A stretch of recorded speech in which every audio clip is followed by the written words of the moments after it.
It began just after the sun slipped below the horizon, casting the kingdom's war camp into a twilight haze that felt heavier than usual. At first it was subtle, a flicker in the corner of the eye, a whisper of movement where nothing should have been. Then it became impossible to ignore. Doubles. Not metaphorical, not figurative, but literal, magical copies of the Jester and his closest allies, shimmering with an eerie glint and grinning with unsettling familiarity. I was the first to notice my own double, or rather, my double noticed me. It happened in the war tent, where maps lay sprawled like an ancient beast across the table, and the smell of damp parchment mingled with candle smoke. The flickering light caught the double's distorted features, and the air seemed to hum with the faint, discordant jingling of bells, as if my cap's usual cheerful chime had been twisted into a mocking sneer. "Well, this is a fine mess," I muttered, eyeing the impostor whose grin stretched too wide, whose eyes betrayed a flicker of malevolence beneath the fool's facade. "You're the real one, right?" Lady Mirabelle asked when she found me staring at the apparition. Her voice was steady, but the crease between her brows told a different story. "Because there's one of you outside arguing with Grimwald, and neither seems inclined to listen to the other." Grimwald, that mountain of a man with his scarred face and heavy mace, was indeed locked in what appeared to be a heated debate with his own double. The two were nearly indistinguishable, save for the subtle twitch of the impostor's smirk and the unnatural stillness of his stance. I had to admit, the sight was more comical than terrifying, if only it weren't so dangerous. The enemy's illusionist had outdone himself. Council meetings turned into absurd spectacles of confusion. At one point, two Lady Mirabelles sat across from each other, their voices overlapping in a dizzying echo beneath the vaulted stone ceilings. One insisted on a cautious approach. The other was aggressively optimistic, and neither would yield. The real Lady Mirabelle's frustration was palpable, but the others, the copies, seemed to delight in stoking discord. Soldiers on the field were no better. At dawn, the battlefield was shrouded in mist that curled like ghostly fingers around the ranks. The men and women hesitated, torn between following their true commander, Grimwald, or the perfect imitation standing beside him. The silence was punctuated only by distant cawing crows, a natural chorus to the surreal drama unfolding. In the midst of this chaos, it was my job as full king, and the only honest voice in a kingdom drowning in lies, to see through the smoke and mirrors. My truth-telling nature, once a source of courtly annoyance, became my greatest weapon. I had to trust my instincts, those tiny flickers of discomfort and inconsistency that betrayed the falsehoods. The confrontation was inevitable. Back in the war tent, I faced my double once more. Our eyes locked, and I realized the battle wasn't just physical but psychological, a dance of wits and wills. "Why me?" I asked, voice low. "Why create a fool's double?" The impostor's grin deepened, but there was no warmth in it. Because fools are dangerous. They see what others miss. They speak what others hide. And chaos is the perfect cloak for deception. Their words are stung, but they rang true. The illusion was designed not just to confuse, but to fracture trust, to make allies doubt each other and themselves. The stakes were higher than ever. Yet, even as the doppelgangers sowed discord, our resolve hardened. Trust, I realized, was not about perfection or certainty, but about the belief in one another's intention and character. I called a meeting, not to confirm identities, that was impossible, but to remind my council and army of what bound us, shared purpose, shared trials, and the truth behind our laughter. "We are not defined by appearances," I told them, standing before the gathered crowd in the great hall, "but by the choices we make when the mirrors crumble." It was a risky gamble, relying on faith rather than evidence, but it rekindled the flickering flame of unity.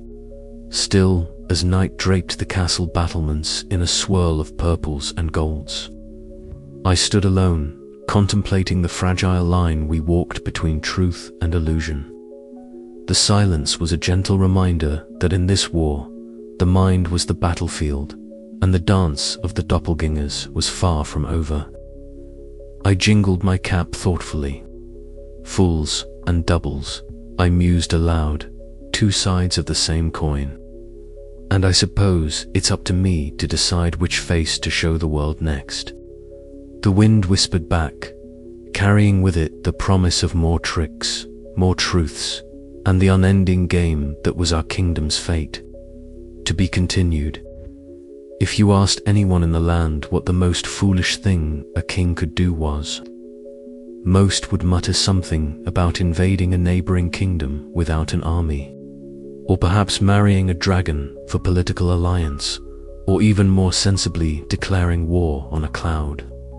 But to stand in the very eye of a storm of magical illusions and shout the unvarnished truth, that, dear reader, was the jester's gambit.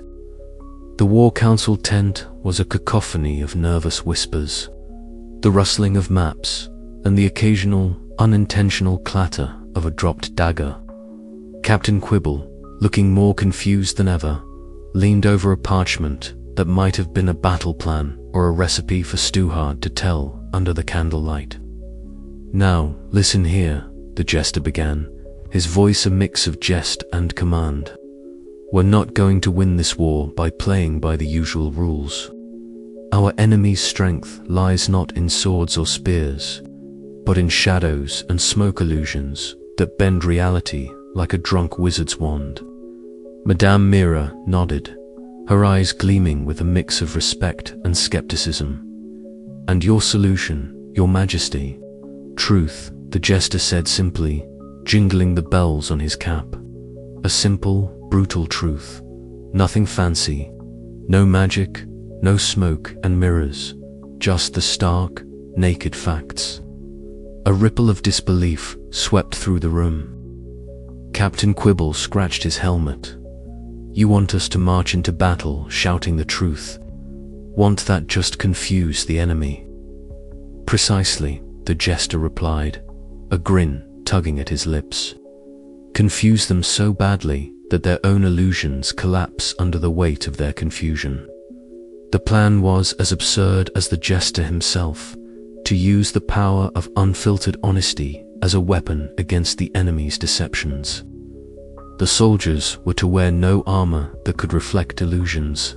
Instead, they would carry mirrors to catch and redirect the enemy's spells, while the jester would be at the front, ringing his bells and calling out truths that were too inconvenient to ignore.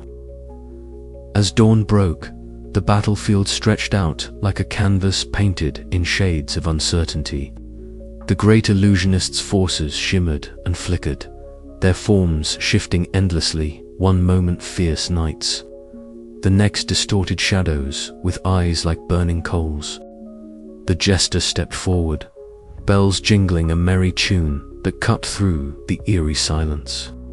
"Behold," he shouted, "your king stands before you, not cloaked in lies or hidden behind shadows, but as he is a fool and a truth-teller." The illusions wavered, some faltering under the weight of his words. Soldiers on both sides blinked, unsure if what they saw was real or yet another trick. Captain Quibble shouted orders, rallying the troops to hold the line with mirrors raised. Amidst the chaos, the jester found himself face to face with the great illusionist. Their duel was less a clash of weapons and more a dancer, dizzying spectacle of shifting realities and biting wit. The illusionist conjured landscapes that twisted and turned, attempting to trap the jester in a labyrinth of his own fears and doubts. But the jester laughed, a clear, ringing sound that seemed to cut through the very fabric of the illusions. "Oh, come now, isn't this all a bit tedious?" he quipped. "Truth's a far better jester than you'll ever be." With a final flourish, the jester produced a small mirror, catching a fragment of the illusionist's magic and reflecting it back. The illusion shattered like glass, and with it, the enemy's confidence.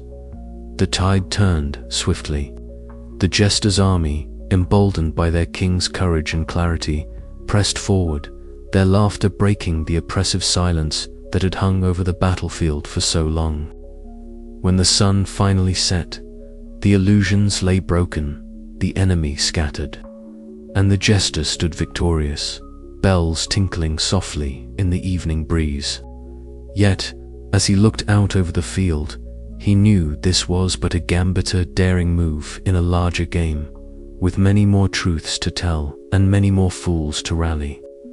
"Onward, my friends," he called, "for the greatest jest is the one that changes the world." And so the game continued, with truth and folly entwined in a dance as old as time itself. The air was thick with a fog that wasn't quite fog, shimmering and shifting like a bad dream caught in a hall of mirrors. The battlefield stretched out before Usa, chaotic carnival of illusions that would have made a sane man weep or at least question his eyesight.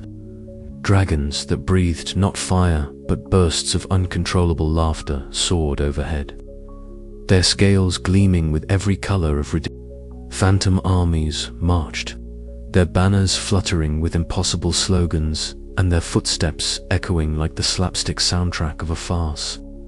I stood at the forefront, the weight of my motley cap a comforting reminder that, perhaps, the world was still a little sane. My bells jingled with every breath, a sound both ridiculous and reassuring. "Listen up, you magnificent fools," I shouted, voice slicing through the cacophony. "Today, we fight not just with swords, but with the truth. Remember, no matter what they show you, no matter how convincing the lies, the only real magic here is honesty, a bit of well-timed slapstick." Grumble, our reluctant knight, was already in the thick of it. The poor sod slipped on what looked like a puddle of quicksilver, arms flailing wildly as he careened into a cluster of invisible enemies. Instead of a disaster, his clumsy tumble sent opponents sprawling, their illusionary forms flickering and fading like bad TV signals. By the king's missing crown, Grumble grunted, pushing himself up with a sheepish grin. I meant to do that. Beside me, Mimsy, the whisperer, melted into the shadows, her quiet footsteps barely a whisper against the madness. Where Viridian's illusions screamed with colors and sound, she moved with the subtlety of a secret, unraveling the tangled lies one careful truth at a time. Her whispers were like soft knives, cutting through enchantments that had held the kingdom in fear for too long. Captain Clodhopper, bless his squeaky boots, led a charge that looked more like a dance gone wrong than a military maneuver. Yet somehow, his bumbling bravado rallied the troops, turning confusion into a contagious kind of courage. His shouts left, right, no, wait, just follow me, became the battle cry of a ragtag army, proving that bravery does not always require grace. And then there was Viridian, the master illusionist, whose shimmering cloak seemed to swallow the light itself, conjured a spectacle that would have dazzled and disoriented any lesser foe. Dancing lights shaped like mocking faces, echoing voices that whispered fears and doubts. It was a spell woven from the very fabric of deception. But as he raised his hands, weaving magic through the air like a conductor of chaos, I stepped forward, a grin playing on my lips. "Oh, Viridian," I called out, voice ringing clear amid the madness. "Is that the best you've got? I've seen more convincing trickery in a toddler's tantrum." Our duel began atop a tower of illusions, the world around us flickering like a candle struggling against the wind. Words were our weapons, each phrase a spell that bent reality. I juggled truth and folly with a flair only a fool could master, while Viridian countered with dazzling deceptions and biting sarcasm. "You think honesty can defeat magic?" he sneered, eyes glinting with contempt. "Truth is just another lie waiting to be dressed up." "Maybe," I said, twirling my scepter with a flourish, "but at least it's a lie that wears its own shoes. None of this fancy footwork." The tower trembled beneath us as our words shook the foundations of the illusions. With one final jest, I toppled the grand spectacle, and the spell shattered like glass. The battlefield cleared, and the once maddening fog lifted to reveal a kingdom breathing freely for the first time in ages. The army cheered, laughter ringing out not as a weapon, but as a celebration. We had fought not just with swords, but with the courage to face the absurdity of our world and the truth that lay beneath it. In the end, it was bravery and belief fueled by a fool's heart that turned the tide. As I looked out over the field strewn with the fading remnants of illusions and the tired but triumphant faces of my comrades, I knew this was just the beginning. For in a land where lies had long ruled, the battle for truth was never truly over, but, at least now, it was a fight worth having. Onward, my friends, I called, bells jingling with renewed hope. For today, the fool reigns and the truth prevails. And with that, the battle of bullshit and bravery became a legend. A story told not just for its absurdity, but for the strange and wonderful magic that happens when honesty meets courage on the field of dreams. The day dawned with a peculiar brightness, as though the very sun had decided to join in the kingdom's collective sigh of relief. Jasper the Jester, now King Jasper, stood on the palace balcony, his cap's bells jingling faintly in the morning breeze. Below him, the city roared with life, banners fluttered. A cacophony of cheers erupted like waves crashing against the ancient stone walls, and the scent of fresh bread mingled with the earthy aroma of spring.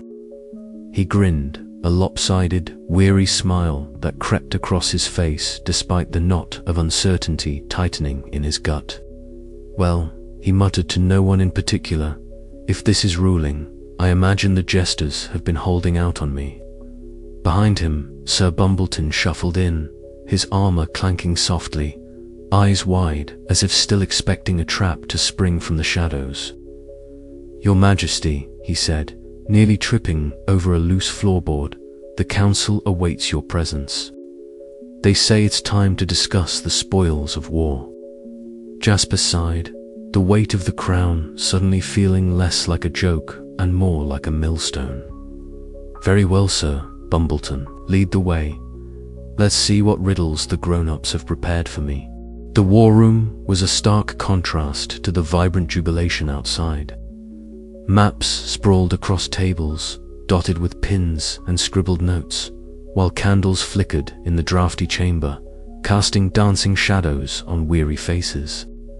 Lady Mirabelle stood near the hearth, her robes rustling softly as she turned to greet the new king. "Victory has a curious taste, Your Majesty," she said, her voice gentle but edged with caution, sweet on the tongue but bitter in the belly. Jasper nodded, placing his fingers on the map where the last battle had been fought. "I thought defeating the great illusionist would be the end of our troubles. Turns out, it's only the beginning." Sir Bumbleton cleared his throat. "The council is divided on how to proceed, sire. Some want to seize the enemy's lands outright. Others fear the power vacuum will invite worse chaos." Jasper rubbed his temples, the humor that once came so easily now tangled in responsibility. "Honesty has served me well so far," he said, "but I fear the truth is a double-edged sword in court politics. How does one keep the laughter alive when the stakes are so high?" Lady Mirabelle approached, placing a reassuring hand on his arm. perhaps by remembering that even fools can teach kings a thing or two. That evening, as twilight painted the sky in hues of purple and gold, Jasper wandered into the royal garden. The scent of blooming jasmine wrapped around him like a soft cloak, and petals drifted lazily in the breeze. Here, away from the scheming and the endless demands, he found a moment of peace. "You wear the crown well," Lady Mirabelle said quietly, appearing beside him as if summoned by the fading light. Jasper chuckled. "It feels heavier than it looks. But then, I suppose fools are used to carrying burdens no one else sees." She smiled, a rare and genuine expression that warmed the cool air between them. "Remember, even the heaviest crown can be balanced with a light heart." Their quiet moment was interrupted by the arrival of guards escorting the great illusionist through the castle corridors. His shimmering cloak flowed like liquid starlight, eyes sharp and gleaming with a mixture of defiance and reluctant respect as they met Jasper's gaze. "So, Fool King," the illusionist said with a wry smile, "you've won the battle. But can you win the war for your soul?" Jasper met the challenge without flinching, the lessons of the past weeks echoing in his mind. "Perhaps," he replied, "but only if I remember that sometimes the greatest magic lies in laughter and truth, even when the road ahead is uncertain." As the corridor's torches flickered, casting long shadows on stone, Jasper realized that victory was not a destination but a journey, one that demanded courage, wisdom, and a touch of foolishness. And with that thought, he stepped forward into the unknown, ready to face whatever came next with a jester's heart and a king's resolve. But just as the castle settled into uneasy peace, a whispered rumor began to stir, one that promised the next chapter of this strange and wonderful tale would be anything but dull. The days that followed were a whirlwind of meetings, proclamations, and the kind of chaos that only a kingdom freshly freed from illusion could know. Jasper found himself pulled in a dozen directions at once, from disputes over land rights to the delicate negotiations with neighboring realms, still wary of their new king's reputation. His truth-telling, once a weapon against deception, now required careful calibration. A blunt truth could shatter alliances. A well-placed jest could ease tensions, but missteps were costly. The court became a stage where every smile might hide a dagger, and every word was weighed for meaning beyond its surface. Yet, amidst the turmoil, there were moments of genuine connection. Sir Bumbleton, despite his bumbling ways, proved an invaluable confidant, his loyalty steadfast even when Jasper doubted himself. Lady Mirabelle continued to be a beacon of calm, her wisdom a steady anchor in the swirling storm. One afternoon, Jasper convened his council, the room buzzing with heated debate over the treatment of prisoners captured during the war. The great illusionist sat silently, watching with an inscrutable expression. "We must be just," Jasper declared, voice firm. "If we become the tyrants we fought against, what have we truly won?" Murmurs rippled through the council. Some nodded, others frowned. The illusionist finally spoke, voice smooth as silk. "Justice is a mirror, Your Majesty. It reflects the face of the one who holds it. Choose wisely what you see." Jasper met his gaze squarely. "Then I choose to see a kingdom where honesty and mercy hold equal weight." As the council slowly reached consensus, a tentative hope blossomed in the room. Perhaps, after all, the fool's reward was not just power or glory, but the chance to reshape the very soul of the kingdom. But as night fell and the castle quieted, Jasper knew the road ahead would test him in ways the battlefield never could. For in ruling, as in jesting, the greatest challenge was to remain true to oneself and to the people who looked to him, not just for laughter, but for light in the shadows. And with that, the fool king prepared to face the dawn of a new era, where every smile hid a story, and every truth carried the weight of a kingdom's future. The story was far from over. Indeed, it was only just beginning. The sun had barely risen over the battered rooftops of the capital when I found myself perched atop the half-reconstructed watchtower, a vantage point that offered a panoramic view of what was, by all accounts, a kingdom in stitches, literally and figuratively. Below, the townsfolk were engaged in a spectacle that could only be described as organized chaos if one were feeling generous, or a circus act with catastrophic potential if feeling less so. Beams were hoisted with the enthusiasm of hopeful amateurs, walls plastered with the precision of blindfolded painters, and the air was alive with laughter, sometimes joyous, sometimes the nervous kind that escapes when you've just dropped a bucket of mortar on your own foot. I adjusted my fool's cap, its bells tinkling merrily as if mocking the seriousness of the task at hand. It was a strange sort of war we had fought, one where the weapons were truth and folly, and the battlefield was our very reality. Now, in the quiet aftermath, the war's echo was not silence, but the cacophony of rebuilding, both of stone and spirit. Lady Mimsy was already in the thick of it, her spectacles slipping down her nose as she attempted to marshal the townspeople for a meeting. Her notes, however, had become an unintended recipe book after a clerk's unfortunate mix-up, leading to a spirited debate over whether to prioritize stew or stonework. The resulting confusion was less a hindrance and more a highlight and emblem of our newfound approach to governance. Earnest, imperfect, and unmistakably human, General Bumble, bless his heart, had taken to leading the soldiers in rebuilding efforts with a zeal that was, frankly, more comical than commanding. Dressed in armor that clanked and clattered with every step, the soldiers marched through the streets in a parade that resembled a jig more than a display of military precision. Yet, beneath the mismatched banners and offbeat cadence, there was a sense of pride and camaraderie that no polished regiment could rival. In the midst of this, town crier Pippin darted about, his bell ringing incessantly as he broadcasted news with the kind of exuberance only found in those who believe the world is worth shouting about, even when it's a mess. His voice was a constant reminder that even amid ruin, the spirit of the people remained unbroken. Later that day, I found myself in an unusual tete-a-tete with King Eldrick, who had returned with the pomp and gravity expected of a monarch, but found himself somewhat disarmed by the absurdity of the situation. Our exchange was a dance of wit and sarcasm, each barb a thread weaving a tapestry of mutual respect beneath the farce.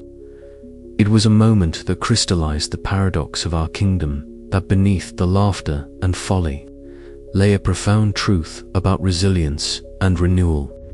As dusk settled, casting long shadows over the patchwork city, I couldn't help but reflect on the strange alchemy that had brought us here.